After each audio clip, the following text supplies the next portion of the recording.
Oke, kita mulai. Selamat pagi, Assalamualaikum warahmatullahi wabarakatuh. Hari ini kita bahas emergency management of severe burns. Kita mulai aja biar nggak buang waktu ya. Izin, mungkin kita belum pernah kenalan nih. Saya kenalan dulu lah ya. Mungkin kalian pun nggak pernah ketemu saya pun belum pernah lihat kalian secara langsung. Jadi kita ketemu secara online kayak gini. Kalau misalnya kalian nih ada tertarik belajar tentang bedah plastik, mungkin saya sering share di sosial media. Tetapi Instagram saya namanya tetap ini, tetapi followersnya nggak segitu karena udah di-hack, udah hilang. Ini saya ngulang baru lagi, kira-kira seperti itu. Nama saya Ari Cipta, saya bedah plastik, saya sehari-hari di ada Malik, Fakultas Kedokteran Rumah Sakit Usum. Oke, ini anak-anak saya ada 3.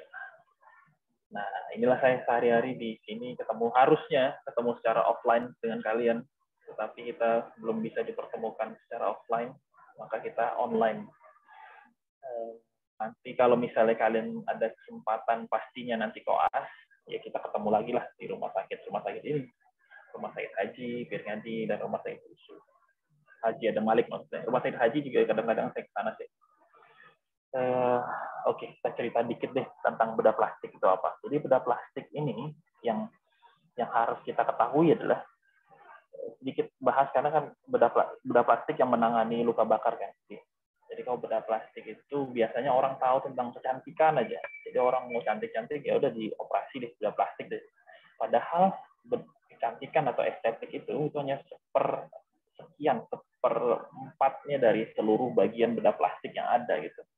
Karena 75-80% kasus bedah plastik yang lain itu di kasus rekonstruksi. Ini sedikit sejarah saja. Nah, yang harus buat kita berbangga di FKUSU itu salah satu profesor pertama di Indonesia bedah plastik itu adalah almarhum Prof. Bukhari. Jadi salah satu pendiri juga di Perhimpunan Bedah Plastik Indonesia. Nah, beliau ini yang menginspirasi saya untuk saat itu masih sering kuliah kayak saya sama kalian gini. Beliau yang mempengaruhi saya untuk menginfluence untuk masuk ke bedah plastik.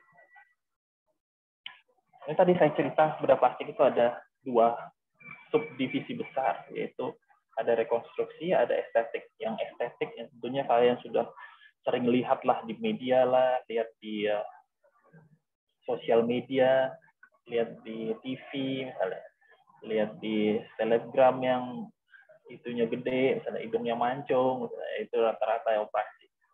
Artis Hollywood misalnya, itu estetik. Tetapi yang rekonstruksi itu tentunya jarang kalian temui kan.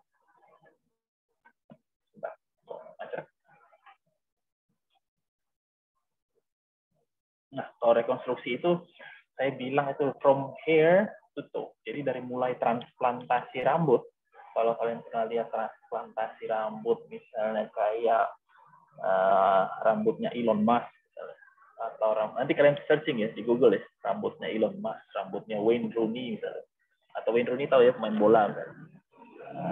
Itu hair transplant namanya. Nah, itu dikerjakan oleh bedah plastik, yang mana semuanya itu kasus rekonstruksi bermuara kepada 2 hal, yaitu fungsi dan estetika.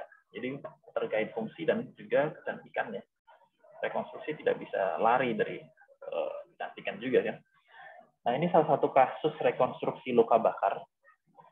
Ini pasien adalah pasien luka bakar air keras. Jadi ini sudah 17 kali operasi pasien ini. Kalau cari juga di Google atau sambil kalian cari di Google, pasien ini namanya Lisa. Cari aja pasien Lisa luka bakar atau Lisa air keras misalnya. Jadi disiram air keras oleh suaminya, ini hasil 17 kali operasi adalah seperti ini. Jadi yang saya mau kasih tahu adalah bedah plastik itu tidak bisa buat hal sama kayak buatan Tuhan. Jadi dia hanya bisa merekonstruksi atau membuatnya sedikit lebih baik. Jadi dia nggak bisa buat, misalnya dari cacat jadi cantik misalnya, nggak mungkin gitu. Bisa nggak ilangin bekas secara sempurna, Dok? Ini kan mau menjelang masuk tentara nih, jadi saya datang ke saya tuh sering, Dok, ilangin bekas luka saya, Dok. nggak bisa kayak sulap gitu. Bedah plastik buat sulap. Bedah plastik ya menghaluskan bisa, menghilangkan itu nggak bisa. Itu kerjaannya, saya selalu bilang itu kerjaan Tuhan, bilang saya. Atau buat mata kayak bagus kayak buatan Tuhan, nggak bisa. Kita bisa perbaiki bentuknya, tetapi tidak bisa merubah bentuknya secara luar biasa, nggak mungkin itu. Jadi contohnya ini 17 kali operasi hasilnya masih seperti ini. Rambutnya pakai wig, ada yang masih ada juga yang di hair transplant. Nah, ini juga pasien rekonstruksi. Jadi tangannya luka bakar listrik, kehilangan 2 tangan kanan kiri, dia nggak bisa bergerak, jadi tangannya nempel ke badan seperti itu. Nah sekarang saat ini setelah dilakukan rekonstruksi supaya ketiaknya nggak nempel, itu dia bisa sekarang udah bisa berenang nih, udah kembali ke Aceh lagi orang ini.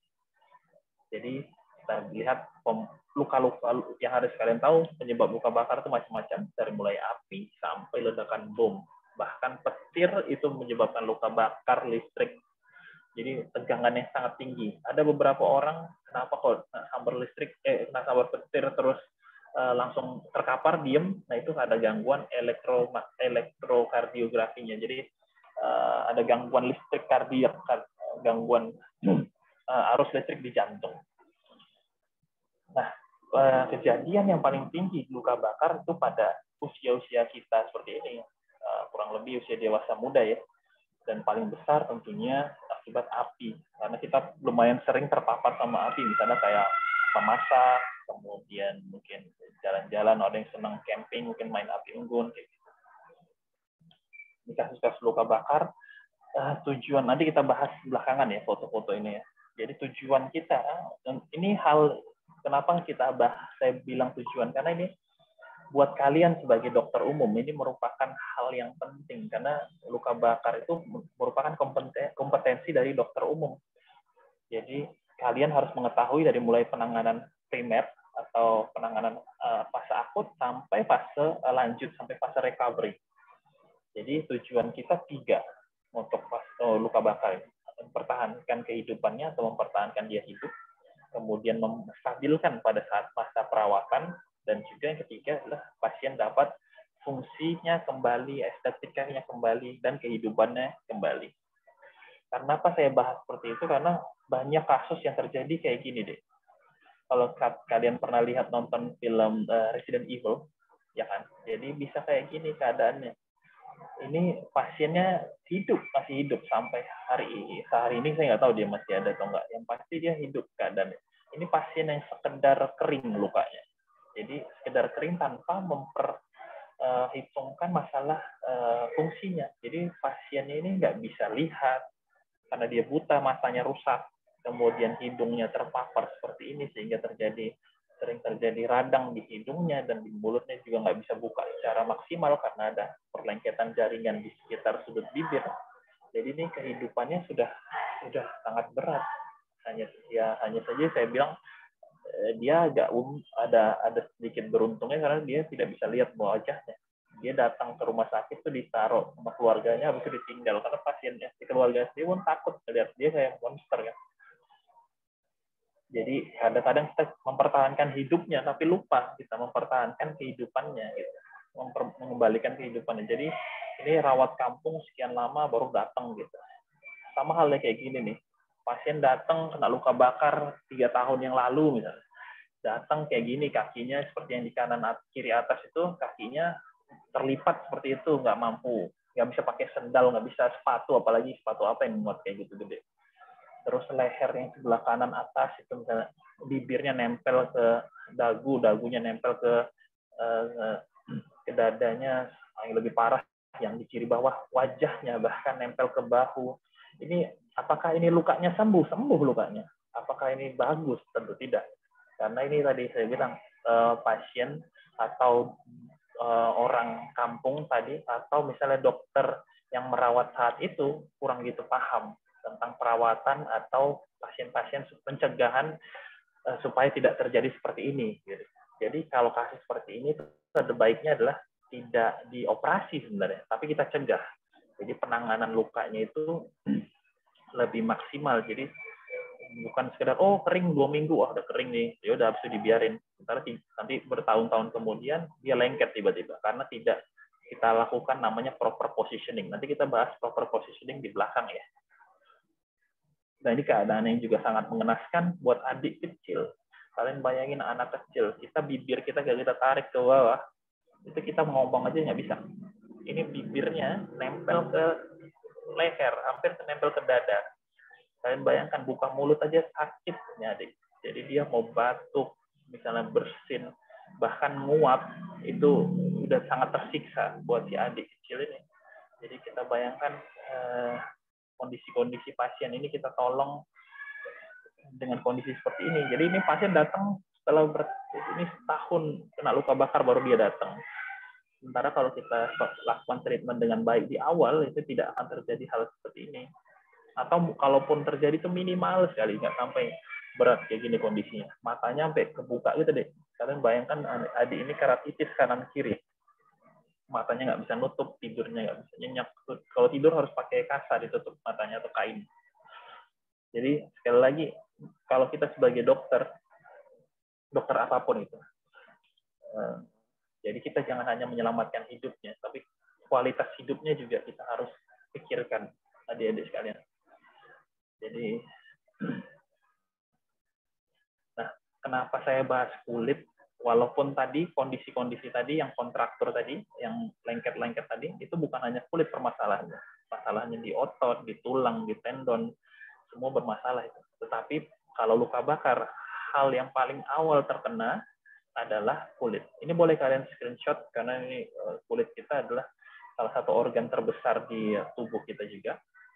Kalau misalnya kulit itu rusak, tentunya jaringan di bawahnya ada kemungkinan terkena dan rusak juga. Jadi ini salah satu fungsi kulit, yaitu sebagai menutup jaringan pastinya, melindungi trauma, sebagai bumper dia di bagian luar, mencegah penguapan, mencegah infeksi, dan juga mengatur penguapan cairan lah. Nah, fase luka bakar itu ada 3 sih. Fase akut, subakut, sama fase lanjut.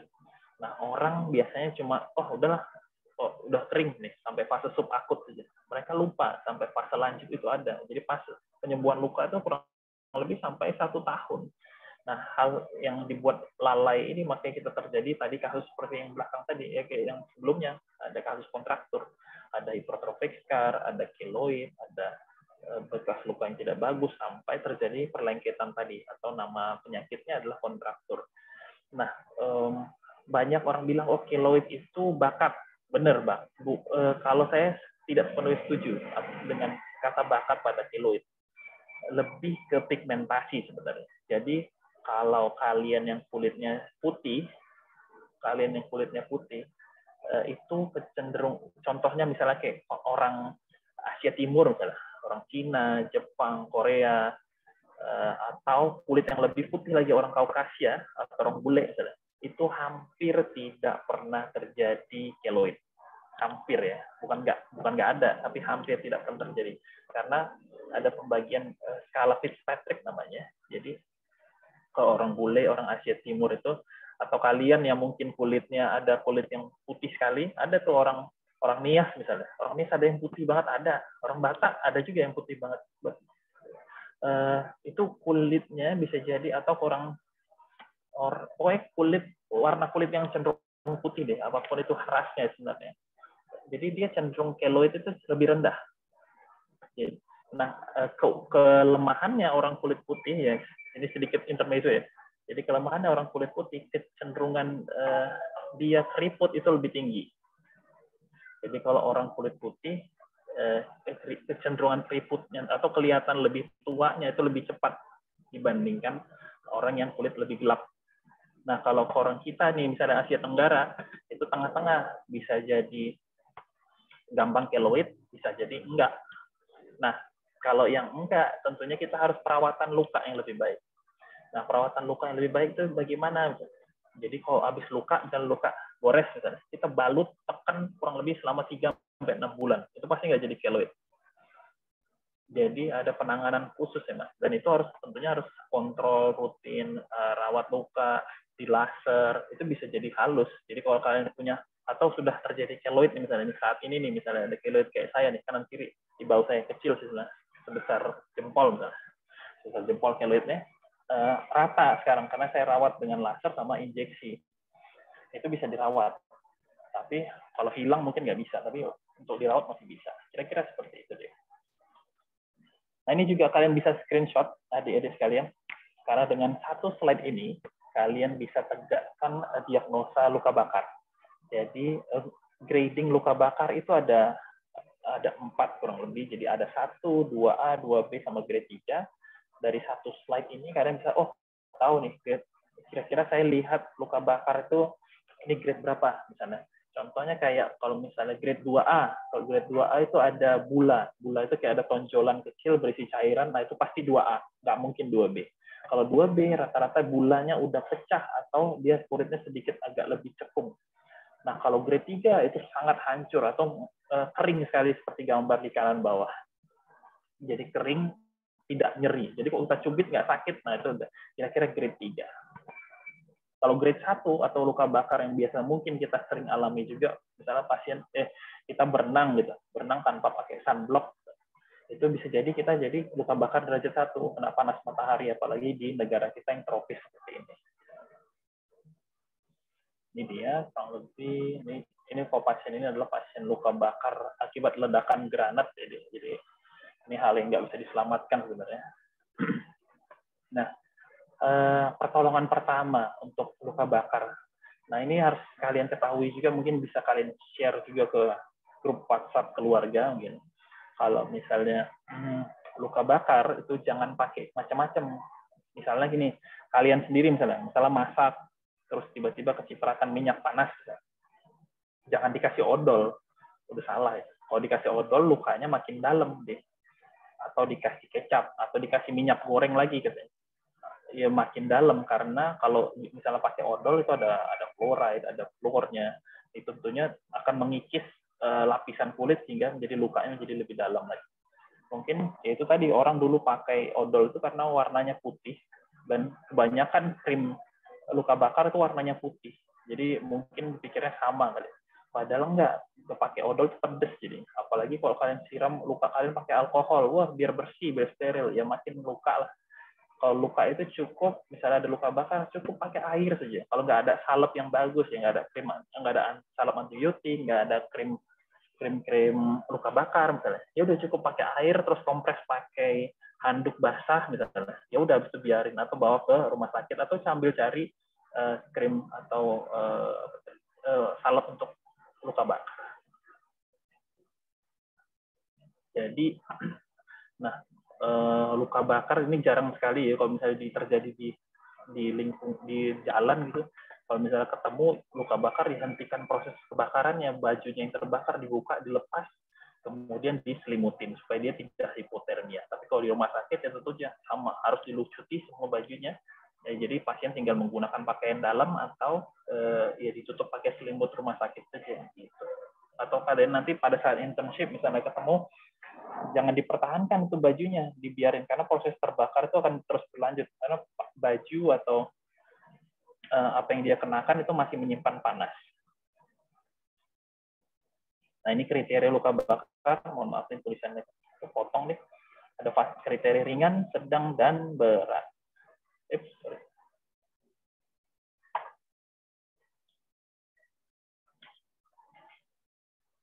Jadi yang harus kita perhatikan di sini adalah kriteria luka bakar yang berat.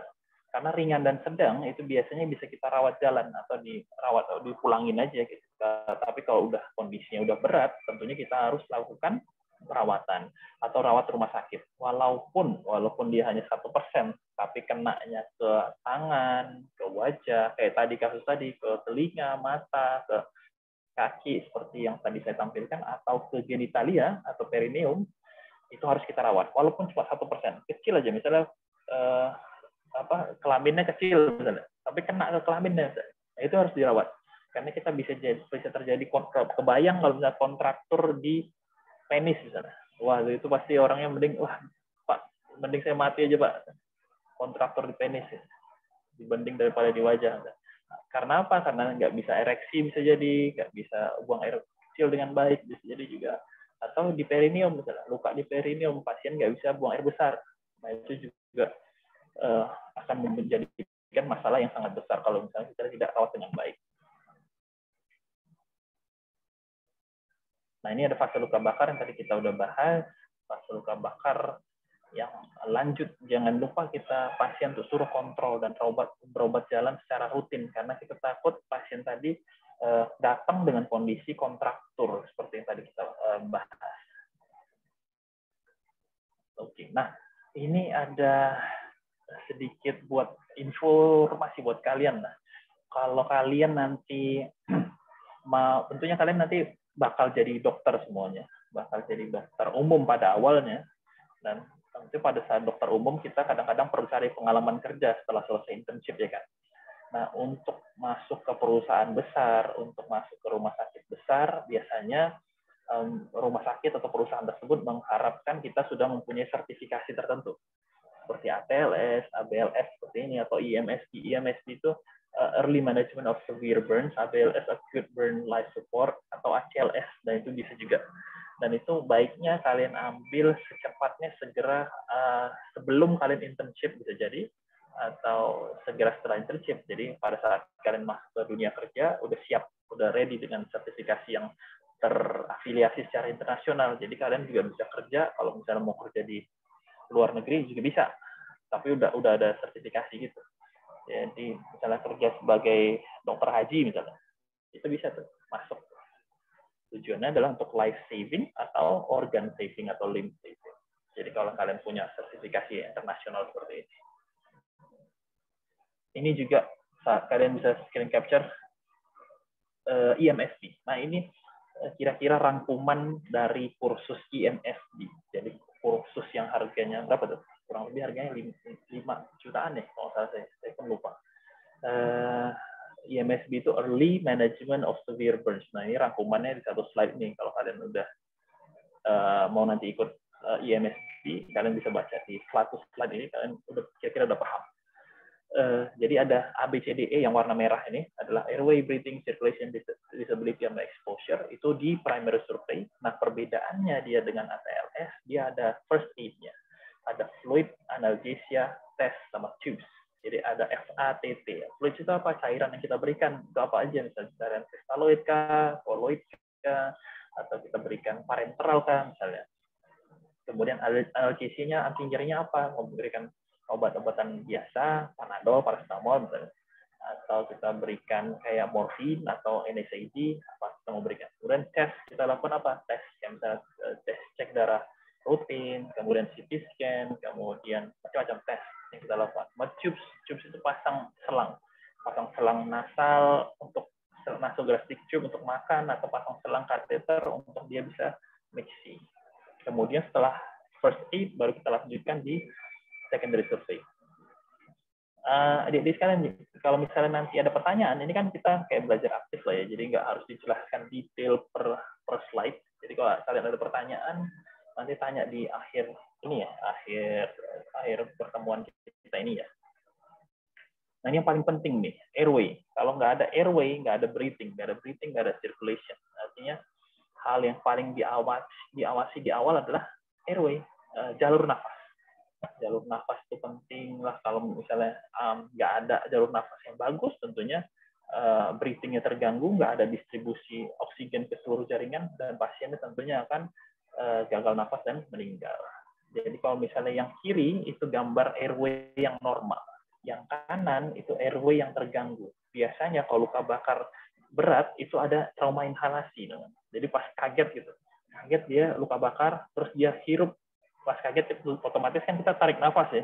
Nggak ada orang kaget tiup nafas, nggak ada.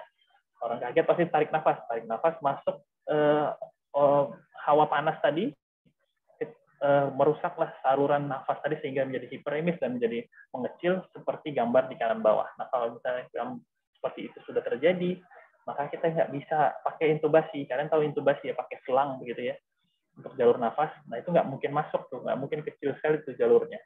Maka kalau udah seperti itu, kita lakukan tiroidektomi. Jadi di depan dibuka jalur nafas dari leher dengan cara operasi untuk pasang saluran selang nafas.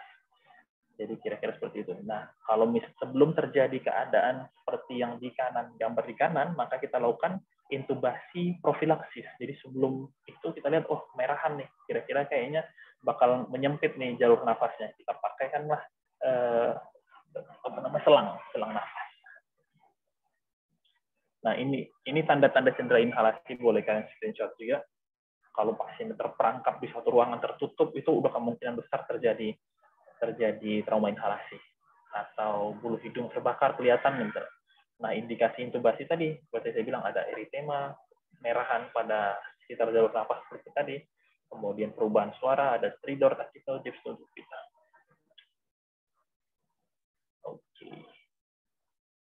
Nah, ini tadi tracheostomy tadi sudah kita bahas ya. Breathingnya kalau kenapa breathing itu ada gambar di kanan itu. Nah, kalau misalnya pada pasien luka bakar itu terjadi luka bakar luas ya, bisa terjadi koagulasi protein, artinya kebakar, protein itu kebakar. Badan kita ini penuh dengan protein ya. Kalau kita masak telur, sekitar telur kira-kira mengeras kayak keras. Nah, itu kira-kira kayak gitu tuh, yang eskar, namanya eskar. Kalau keras di sekitar badan atau sekitar dada kita, maka kita tidak bisa ekspansi dada secara normal. Kalau kita nggak bisa ekspansi dada secara normal, tidal volume atau volume udara yang masuk ke paru-paru itu tidak maksimal. Artinya pernafasan menjadi cepat dan pendek. Nah, kalau pernafasan cepat dan pendek, maka distribusi oksigen juga tidak akan merata. Jadi pompa jantung juga bisa jadi akan berkurang. Nah, itu bisa membuat jantung tuh kayak kecapean karena pasiennya jadi takikardi terus, nafasnya pendek, paru-parunya pun jadi lemah, kira-kira seperti itu. Nah, gunanya eskarotomi ini, kita kayak menggaris-garis itu untuk membuka jaringan sehingga dia bisa jadi ekspansi dadanya menjadi lebih luas. Harapannya adalah tidal volume bisa kembali normal atau mendekati normal.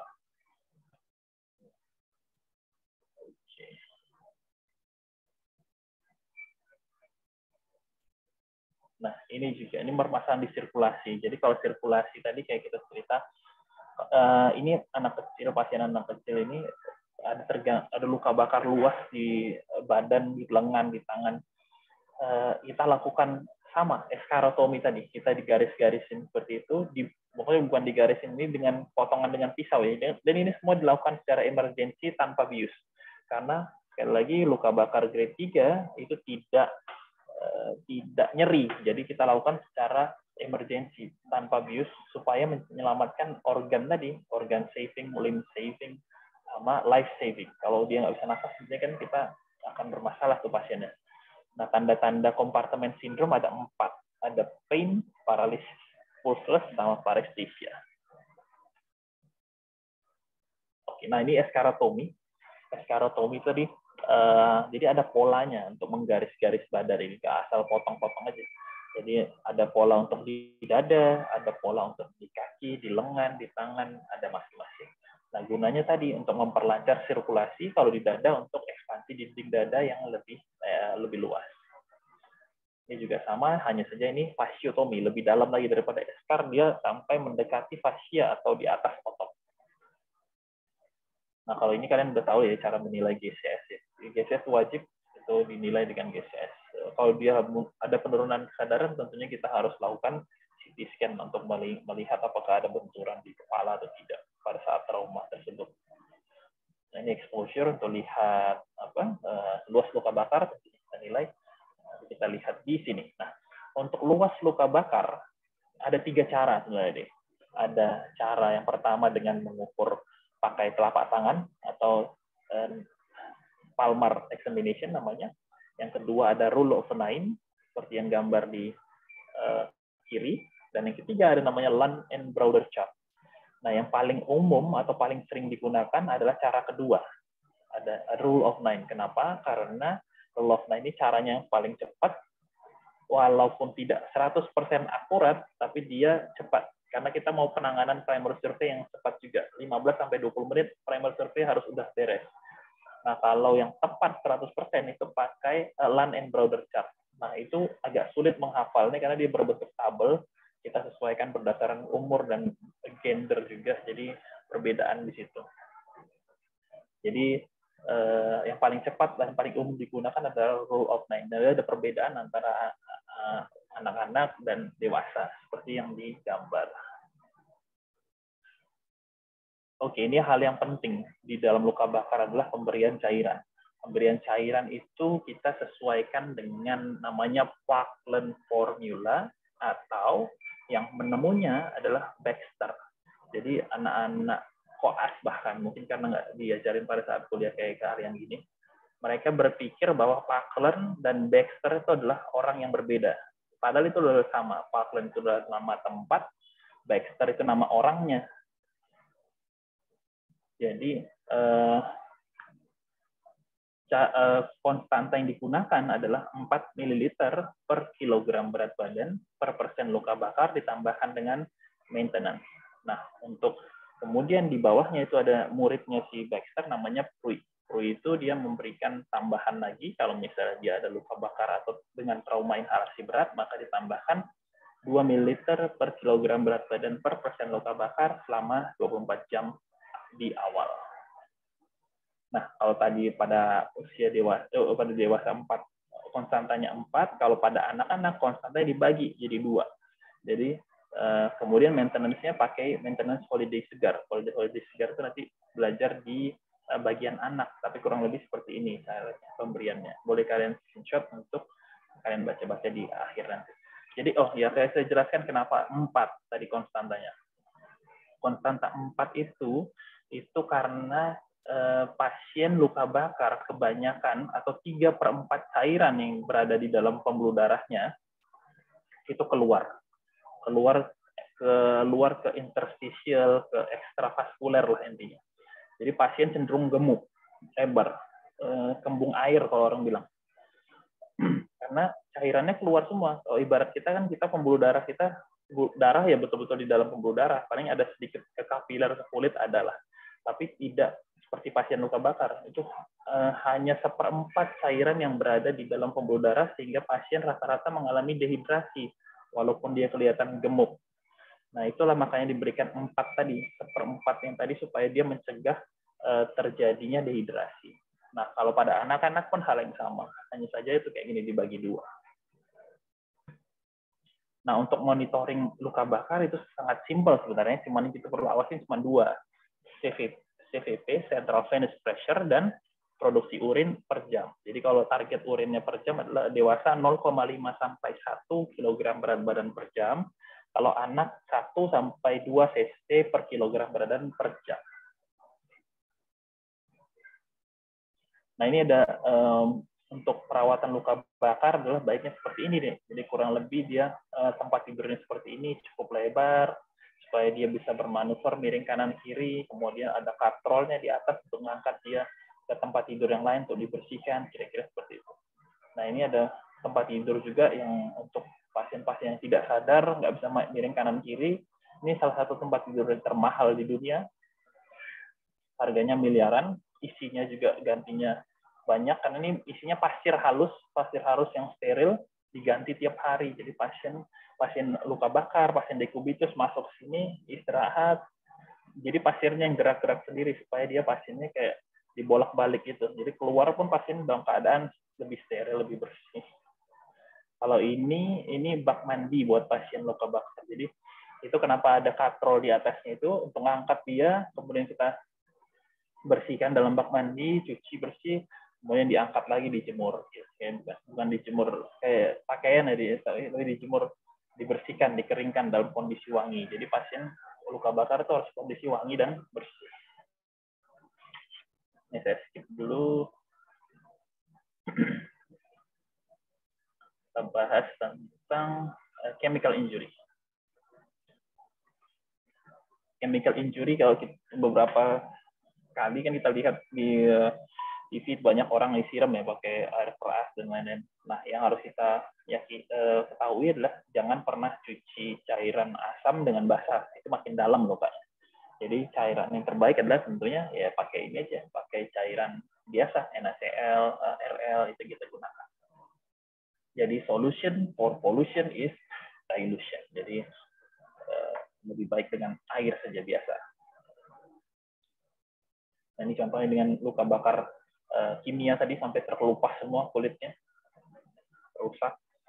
Makanya bahaya sekali kalau itu cairan kimia, dan ini sangat gampang sebenarnya dibeli di toko kimia tuh, ada dijual H2SO4, asam sulfat dan lain-lain. Oke, ini saya skip aja ya, ini kebanyakan ini ya.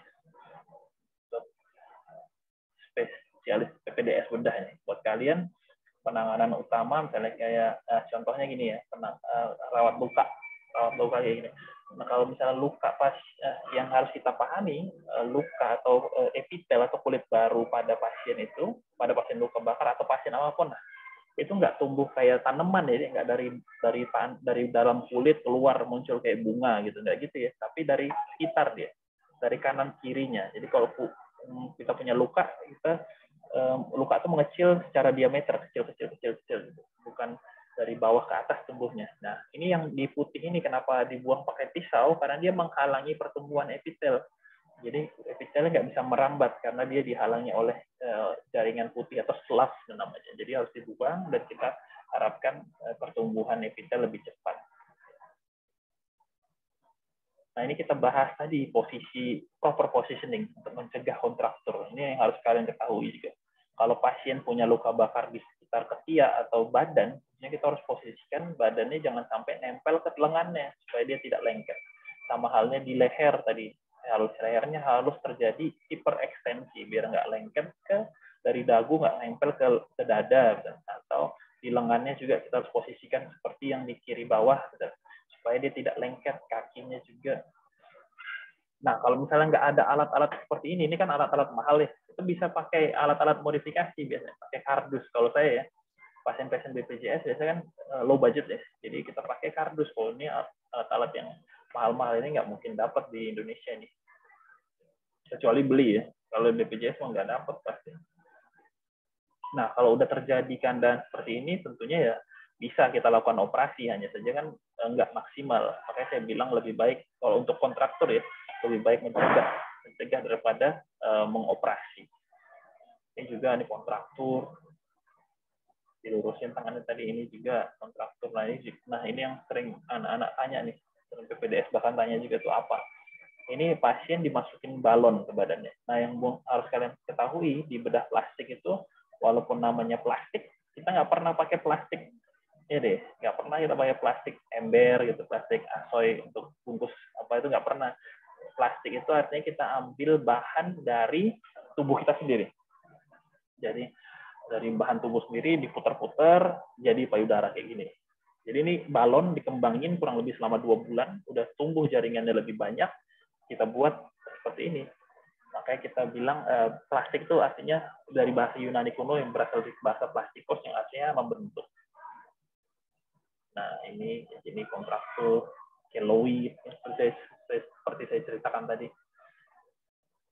Oke, ini contohnya luka bakar, perawatan, dan lain-lain. Nah, sekali lagi saya pesankan, jangan cuma menyelamatkan hidupnya, tapi kita juga harus menyelamatkan kehidupannya, supaya pasien tadi lebih happy untuk kehidupan berkelanjutannya. Nah, ini ada satu quote untuk closing remark saya. Quotes-nya bukan dari saya, tapi dari salah satu orang terkenal di dunia yang harusnya kalian pun tahu kan, orangnya namanya Walt Disney. Jadi salah satu inovator kalau saya bilang. Jadi ini quote saya berlaku buat kita semua. Jadi apa yang saya sampaikan hari ini belum tentu berlaku pada saat masa depan nanti, di masa kalian nanti bisa jadi berubah, bisa jadi disangkal bahkan yang saya sampaikan hari ini. Jadi makanya kita harus keep moving forward. Jadi harus terus maju ke depan, cari jalan baru, opening new doors, buat hal-hal baru. Jadi kalau saya bilang, selama pesan saya sama adik-adik kalian, anak-anak muda, jangan takut salah, karena kalian masa muda ini masa tempat berbuatnya salah, tapi jangan salah ngawur ya, artinya salah dalam hal-hal kebaikan. Jadi misalnya kalian mau coba sesuatu yang baru, ya penelitian kah, inovasi dalam berbisnis kah, itu coba aja, jangan, karena nanti seiring kalian tua itu kalian makin lama makin takut. Jadi keberanian kalian harus ditumpuk dari saat ini, jadi untuk membuka pintu barulah buat kalian. Karena dengan kalau kalian berhenti buka pintu baru, nggak penasaran, itu nggak terbuka hal-hal yang luar biasa. Jadi harus tetap penasaran, stay foolish, stay hungry. Oke, mungkin sekian dari saya. Ada yang mau ditanya mungkin? Adik-adik sekarang. Hasian, ada yang mau tanya? Hasian? Oh, penting duluan untuk saya tanya. Belum ada, Dok. Belum ada. Temanmu udah berapa nih? 83, makin berkurang ya. Tadi 85 nggak sih? Tadi 78, Dok. Oh, tadi 78 ya. Oke. Tadi yang mau tanya, Kak? Izin bertanya, Dok. Ya, silakan Agustina. Izin bertanya, Dok, kalau misalnya seperti luka bakar yang mungkin ada gas beracun atau mungkin kan penyebab api itu bisa ada gas, pokoknya ada racun. Ya. Kemungkinan ada racun yang ditemukan pada luka-luka bakar pada pasien, Dok. Itu penanganan awalnya bagaimana ya, Dok? Oke. Benar itu, ada pasien yang luka bakar ledakan tetapi di pabrik kimia. Saat itu saya pernah menerima di pabrik sulfur. Jadi pasien udah luka bakar berat, ada trauma inhalasi isinya sulfur. Nah, itu apa yang harus dilakukan? Kita harus namanya bronchial washing. Jadi makanya kalau luka bakar ini kita nggak bisa kerja sendiri, biasanya sama dengan penyakit dalam, sama dengan pulmonologis, sama kardiologi juga, sama teman-teman dari rehabilitasi medik, semuanya kolaborasi. Kalau misalnya pasien anak sama jawat anak, maka itu kita perlu kolaborasi deh. Jadi untuk kasus seperti itu namanya bronchial washing, dicuci, dibersihkan, dan itu rutin sampai 2 minggu biasanya. Jadi sampai benar-benar dipastikan pasien bisa bernafas normal, residu-residu sulfur atau residu bahan kimia lainnya lah ya, residu bahan kimia lainnya hilang dari paru-parunya, itu baru bisa diberhentikan dan dilanjutkan dengan terapi oral biasanya seperti itu, Agustina. Jadi makanya kalau di kedokteran itu kita hampir nggak pernah ada musuh ya. Jadi antara sesama sejawat itu kita harus saling kolaborasi, bukan berkompetisi kalau di kedokteran. Yang harus kalian pahami ya, adik-adik sekalian ya. Jadi kalau misalnya kalian pun nanti tamat misalnya jadi spesialis bedah plastik, saya nggak akan pernah tuh menganggap kalian tuh sebagai kompetisi saya. Saya malah senang sekali kalau misalnya ada teman-teman, ada adik-adik sekalian yang mau ambil bedah plastik.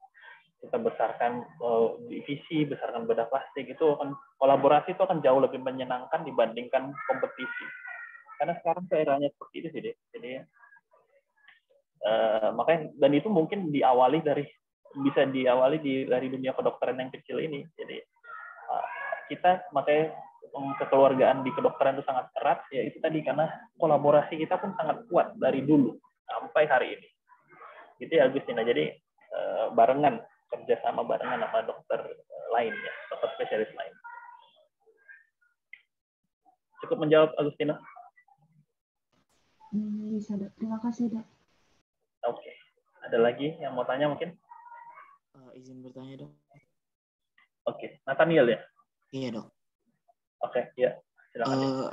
Saya pernah baca penelitian, Dok, untuk sepertinya penelitiannya itu publish tahun 2017, Dok, dari Brazil. Jadi mereka menggunakan xenograf berupa kulit ikan tilapia, Dok, sebagai dressing dari luka bakar derajat 2 sampai derajat 3. Nah, berdasarkan penelitiannya katanya ada reducing level of pain sama recovery duration, Dok. Jadi pertanyaan saya, Dok, apakah hal tersebut itu rutin dan apakah pernah dilakukan di Indonesia, khususnya mungkin di Medan, Dok? Pernah, Dok? Pernah, Dik. Nah, jadi ini menarik, bagus sekali pertanyaannya. Jadi memang benar, kalau skin graft itu ada beberapa tipe. Jadi ada namanya autograft. Autograft itu dari diri kita sendiri. Misalnya ada pasien luka, nah ambil donornya dari dia, namanya autograft, dari badannya sendiri. Atau ada namanya allograft.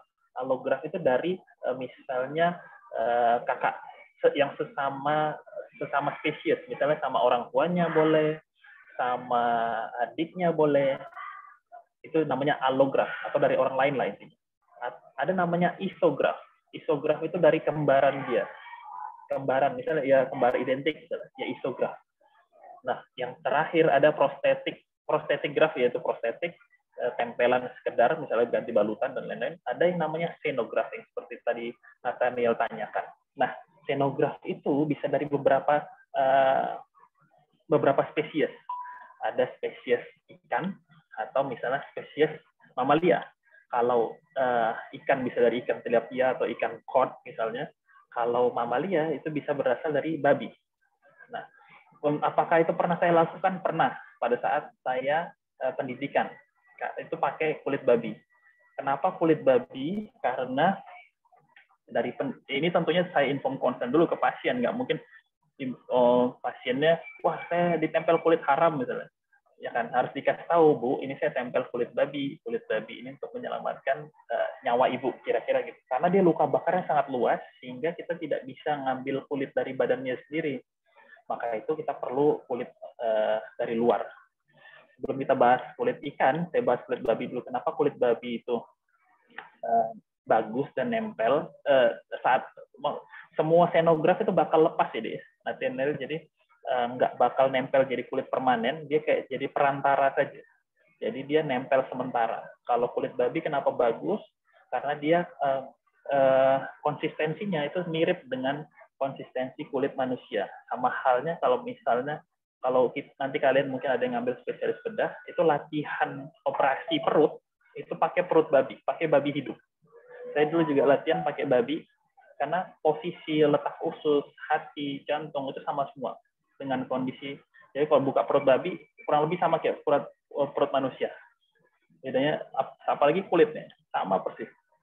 Kulit orang yang putih enggak sama persis kayak kulit babi misalnya. Jangan tersinggung. Jadi karena mirip, benar mirip. Nah, kalau ikan sama halnya itu seperti itu karena dia proteinnya tinggi. Kenapa dia bisa mengurangi nyeri? Karena kalau kulit kita yang jaringan di bawah kulit yang terpapar udara itu bisa kena udara saja itu sakit. Jadi dibantu tempel sama kulit ikan tadi itu memang bisa bantu mengurangi sakit yang sangat signifikan. Nah, apakah bisa nempel? Kadang-kadang bisa, tapi dia berbentuknya jadi bentuk sirip, kayak sirip ikan. Tapi nggak 100% nempel, dia hanya berbentuk saja, sisanya akan mengelupas dan degradasi sendiri. Jadi nggak sama kayak kulit babi tadi, nggak permanen. Jadi yang harus kita kasih tahu ke pasien, ini untuk sementara, ini tidak permanen, tapi ada tapinya, ini mahal. Jadi yang harus kalian tahu, untuk walaupun kulit babi bukan kayak ambil babi itu di padang bulan tuh banyak misalnya ditempel, nggak bisa. Itu kulit babinya harus dipreservasi khusus, ditipiskan, nggak bisa asal babi guling tempel, nggak bisa. Kulit ikan pun harus ikan-ikan tertentu, bukan ikan teri atau ikan tapi ikan yang tilapia itu ikan yang pas, ikan cod itu ikan pas, ikan dengan protein yang tinggi. Ya, kira-kira kayak gitu. Jadi, tapi kelemahannya ada satu, mahal, tidak permanen. Kenapa saya dulu bisa buat? Karena dapat sumbangan dari Korea untuk pasien tersebut. Kira-kira gitu ya, Nathaniel. Jadi, bagus sekali pertanyaannya. Baik, ada lagi terima mungkin? kasih. Ada lagi yang mau tanya mungkin?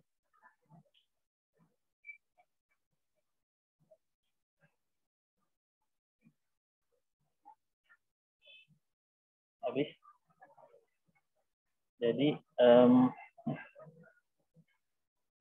saya ada mau share sedikit ini sebelum kita menutup akhir ini. Jadi, ada satu kasus, ini untuk insight buat kalian ya. Jadi ini ada satu kasus, bukan satu kasus, banyak kasus lah, di mana kita bisa menggunakan prostesis untuk pasien-pasien. Contoh kayak gini.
sekilas aja ya. Jadi yang tadi saya tampilkan itu kenapa dibahas di sekali ini, karena banyak pasien luka bakar itu yang wajahnya rusak, tangannya rusak, dan itu semua bisa diperbaiki dengan menggunakan prosthesis.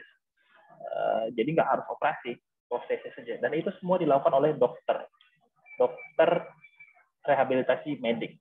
Jadi makanya saya bilang sama adik-adik sekalian, mungkin ada di antara kalian yang, waduh dok, saya bakat saya sebenarnya seni dok, tapi saya nyasar nih ke kedokteran misalnya. Ya kalian bisa ambil seperti itu. Makanya saya kan sekolah barusan dari US ya, dari Amerika. Jadi orang rehabilitasi medik itu dia dihargai sangat luar biasa di sana. Jadi dokter rehabilitasi medik satu ruas jari, kalau misalnya satu ruas ya, kita punya 3 ruas jari, satu ruas jari dihargai kalau di Indonesia dirupiahin itu kurang lebih sekitar 14 sampai 15 juta. Belum kalau misalnya dia kemampuan robotik. Ada kan sekarang robotik sudah sangat lazim ya dilakukan. Jadi ini sebagai insight buat kalian, nanti misalnya kalian nggak kepikiran kok ngambil spesialisasi hanya cuman dokter spesialis bedah kardiologi, penyakit dalam, tapi ada rehabilitasi medik yang sampai saat ini jumlahnya masih sedikit. Bahkan kayak saya nih, misalnya bedah plastik itu masih dikit jumlahnya di Indonesia, masih 200-an deh, dibandingkan dengan mungkin penyakit dalam, anak, itu udah ribuan. Ortopedi banyak sekali malah. Untuk bedah ya, bedah ortopedi itu banyak sekali. Jadi buat pilihan buat di kalian, kebayang nanti nggak cuma itu aja. Ini makanya saya tampilkan, dan itu sangat memungkinkan. Nah, ada teman saya, dia nyasar, dalam tanda kutip ya nyasar. Dia senang teknik, biomekanik. Orang, aku dulu salah, pengen teknik kali lah gitu. Tapi akhirnya dia menemukan minat dia di rehabilitasi medik dan belajar robotik. Jadi dia bisa buat robot sekarang. Jadi kalau ada yang nyasar misalnya perasaan dalam diri hati kalian ya, ini kalian tanya ke diri hati sendiri lah. Kok saya nyasar nih misalnya. Tanya keinginan kalian apa. Soalnya di dunia kedokteran itu sangat bisa dieksplor semuanya. Banyak yang bisa dieksplor. Misalnya ada senang, saya pengen belajar nuklir. Ada spesialis kedokteran nuklir. Ada, saya pengen jadi pilot nih, kenapa jadi sini ya, kedokteran. Ada spesialis penerbangan. Dan itu kalau megang satu bandara, itu udah hidup kalian udah lebih-lebih insya Allah. Ada misalnya mau tentang, saya ekonomi, harusnya belajar ekonomi. Ada tentang manajemen atau manajemen rumah sakit. Jadi banyak yang bisa dikembangkan di dunia kedokteran. Kenapa saya sampaikan hal ini ke kalian? Karena saya nggak mau kalian nyesel nih disuruh orang tua ambil kedokteran. Tetapi di dalam sini kalian bisa banyak modifikasi, banyak jalur yang spesialisasi aja banyak, ada puluhan kita spesialisasi. Belum subspesialisasi lagi, sampai ratusan. Jadi pertahankan jalur kalian ini. Jalur kalian udah bener, tinggal kalian tekuni aja, ya insya Allah kalian akan jadi orang yang pembangun Indonesia di masa depan lah. Jadi harapan saya adik-adik sekalian, ya kenapa saya panggil adik-adik, karena umur kita juga nggak jauh ya. Hasian, umurmu berapa Hasian? Tahun ini 21 dok. Oh iya, mirip lah. Saya 19. Jadi kakak kelas lah kamu ya dibanding saya. Jadi buat adik-adik sekalian, jangan takut untuk berinovasi buat kalian. Kalau ada yang takut akan inovasi, berarti dia biasa orang tua sih yang takut sama inovasi. Takut tersaingi. Kalau saya senang sih, ada saingan gitu. Jadi kalian bisa juga pesan, jangan takut untuk bersaing. Karena saingan itu akan membuat kalian lebih kompetitif, lebih inovatif dalam melakukan sesuatu. Jadi tidak ada, kalau bahasa Inggris itu nothing new under the sun. Jadi nggak ada yang baru di dunia ini. Semuanya modifikasi aja. Misalnya baju modifikasi begini begitu. Ya kedokteran pun nggak ada yang baru kecuali inovasi. Inovasi itu mungkin ide-idenya udah ada, tinggal kalian kembangkan. Ya, gitu ya, adik-adikku sekalian. Jika tidak ada pertanyaan, Hasian, udah absen Hasian? Maksudnya dok? Apa? Kami mahasiswa ada absensi tersendiri dok. Nanti untuk dokter ada link yang saya kasih dok. Oke. Sampai ketemu lagi, mudah-mudahan kita bisa ketemu pada saat kalian koas